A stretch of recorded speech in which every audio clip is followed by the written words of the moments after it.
Venise, une des villes touristiques les plus convoitées au monde, avec ses 25 millions de visiteurs annuels.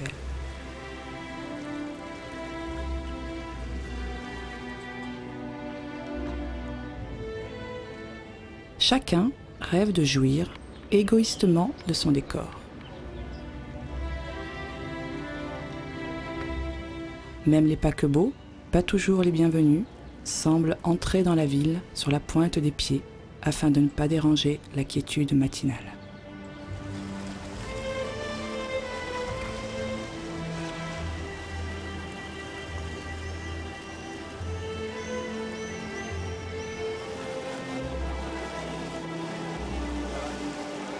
C'est un des plus anciens clubs d'aviron de la ville.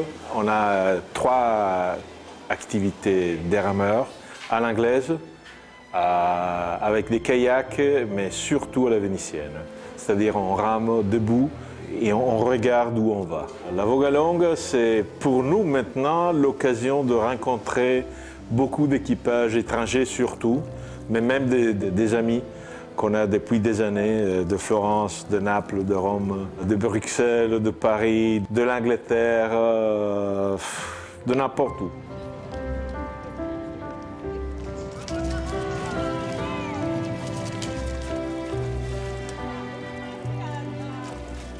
Je rame pourquoi? Pour le plaisir. Et ici, je dirais, c'est un peu un accomplissement de venir participer à ce grand rassemblement. C'est plus une randonnée qu'une course en tant que telle. Mais pouvoir venir ramer à Venise avec 1800 autres bateaux, c'est quelque chose d'extraordinaire. Ouais, c'est un peu un rêve finalement de participer à cet événement.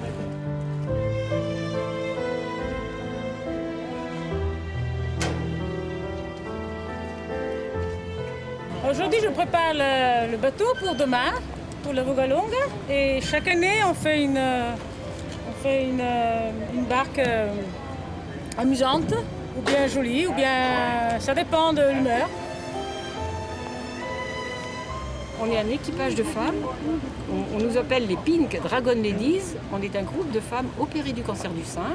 Et on pagaille dans un souci de rééducation psychologique, physique.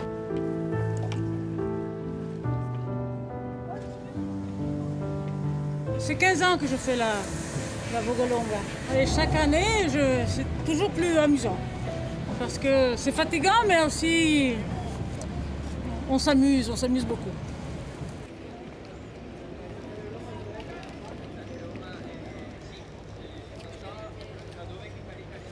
Il faut le prendre comme un privilège.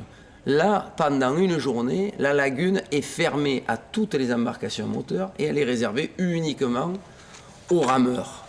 Tu es à la découverte de la lagune, un moment, un jour dans l'année, réservé pour toi. Ça, c'est extraordinaire quand même.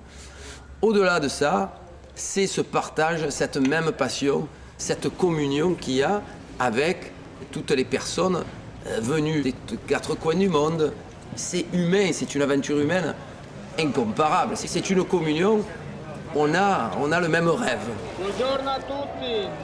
Spettacolo straordinario. Un benvenuto a tutti i partecipanti della 40esima Vogalonga. C'est vraiment exceptionnel. On est dans un état d'attente.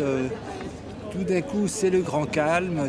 Plus personne ne bouge, plus personne ne passe. Et le coup de canon, on frémit là. C'est vraiment un moment de passion. C'est vraiment très agréable.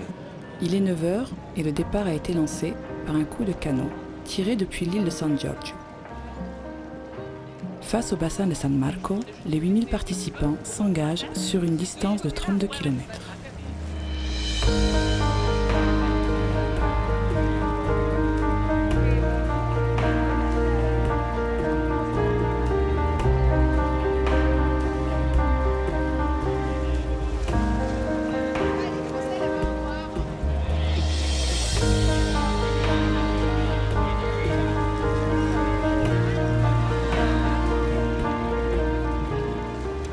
Ça fait une sorte on va dire, d'entonnoir. Et là, on se retrouve vraiment de plus en plus près. C'est aviron contre aviron, mais tout ça dans une ambiance, bien sûr, extraordinaire. Il n'y a aucune rivalité. C'est pas une course, c'est vraiment l'endroit où on a envie d'être là pour ramer ensemble. Burano est une île du nord de la lagune de Venise. Elle est connue pour sa dentelle et ses canaux bordés de maisons vivement colorées.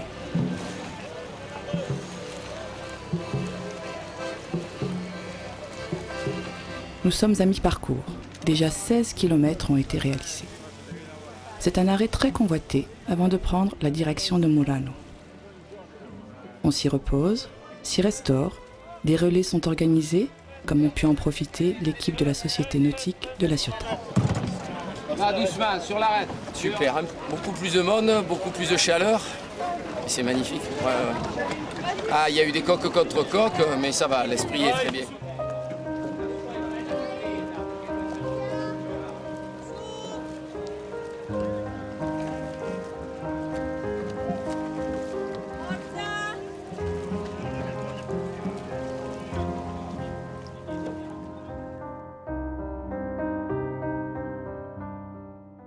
Le début était par hasard, c'était un jeu. Lui et son père en particulier se sont inventés cette régate, mais vraiment comme un jeu. Et ensuite, ça est devenu le prétexte pour la ville pour protester contre le trafic commercial, les bateaux à moteur, les vagues, qui n'appartiennent pas à la lagune. Donc c'était une forme de proteste à l'ancienne. Maintenant, ce n'est pas une régate pour le Vénitien. Au début, c'était que pour les Vénitiens. Et peu à peu, les étrangers ont découvert cette régate, ils se sont tombés amoureux. Et maintenant, après 40 ans, la plupart des rameurs sont étrangers. En effet, sur 8000 participants, nous comptons environ un tiers de Vénitiens. Nous sommes à 10 minutes de Venise en Vaporetto. Murano est partagé en deux, par un grand canal traversé par un pont. On l'appelle aussi la Petite Venise. Les artisans, spécialisés dans le soufflage de verre, ont une renommée internationale. Après la traversée, ce que j'appelle du désert lagunaire entre Masorbo et Murano, on rentre dans Murano et là, le retour de la civilisation, tu as tous les gens qui sont sur les quais, qui sortent des maisons. Alors le pont de Murano, évidemment, tu as tous les gens qui applaudissent. C'est un spectacle, c'est un défilé d'embarcations venues du monde entier. C'est un hymne à la lagune et à la rame.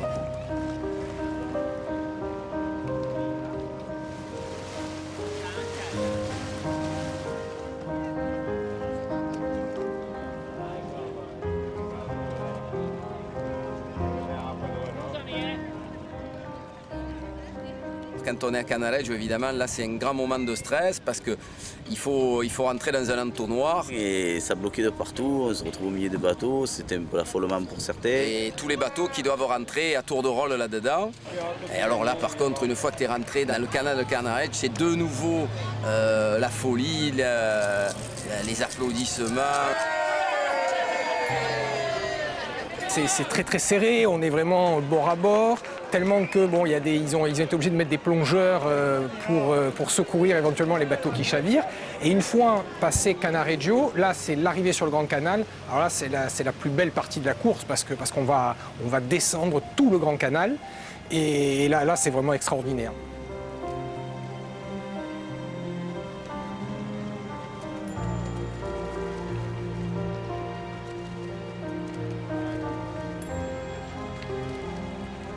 Après le Grand Canal, il n'y a plus de spectateurs. Sur une tranche, il n'y a plus de spectateurs parce qu'évidemment, il n'y a pas de quai. Et là, c'est les palais qui sont les spectateurs de ce défilé de barques.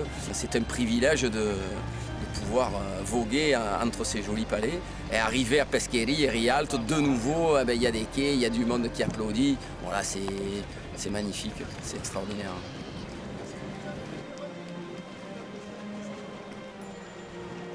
C'est la magie de Venise, c'est ça, quoi, de pouvoir longer ce grand canal. Et, ça fait trois ans que je le fais et je le referai encore, ne serait-ce que pour revivre cet instant-là. Ça fait battre le cœur. Entre le départ et ce moment du Grand Canal, c'est la magie de la Vogabonga.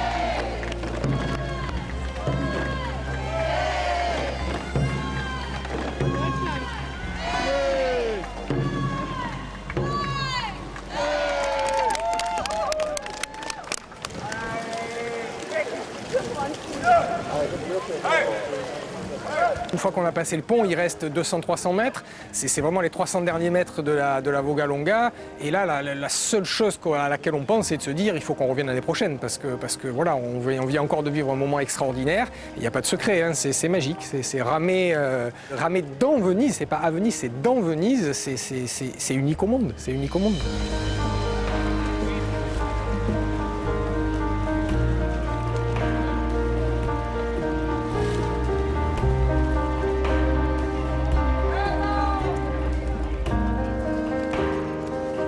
Nous arrivons au terme des 32 km du parcours et c'est déjà fini. Quel bonheur de voir toutes ces couleurs sur l'eau. L'enthousiasme et l'envie de partager le même rêve. Ramer ensemble sur la plus belle lagune du monde. Mais ce rêve est éphémère, car la vie reprend ses droits au rythme des embarcations à moteur qui font à nouveau trembler la lagune.